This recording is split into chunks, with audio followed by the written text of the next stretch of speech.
I think the Ebola case has been a very, very strong wake-up call for institutions, for policymakers. This is when they realize that we need to have very strong institutions. We need to be able to set our own agenda. Research money has been coming into Africa, has been coming from donors, and we thank them for their input. But I think it's not enough, because when the money is coming from donors, the agenda is being set outside. And increasingly, the donor money should be matched by government funding. But that isn't happening yet. And in your country, for instance, and because of your position, is this something that you're going to champion? I've had the advantage in my immediate past life that I was also an entrepreneur. And where does African research actually lag behind is because the academic research is not sufficiently protected, and it doesn't cross what I increasingly refer to as the valley of death.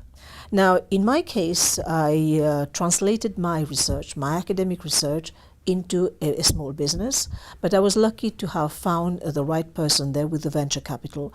And now you are in the policy-making position. Yes.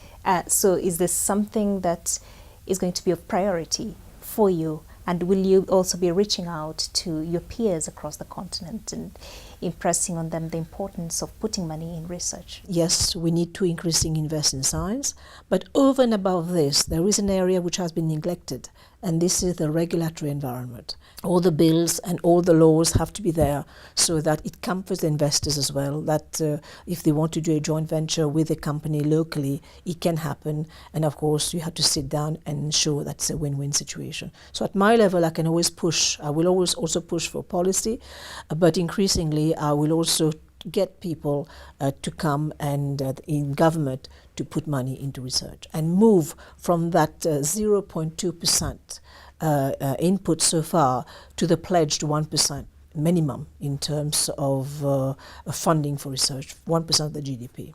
The issue that you'll be confronted with, especially in this continent, is the fact that the economies are not strong enough and there are many other competing interests. So in terms of priority for scientific research in Africa, what would you rank as the most important? The asset for Africa is not the resources. I always keep saying that the asset of Africa is not the oil. The asset of Africa is the young people.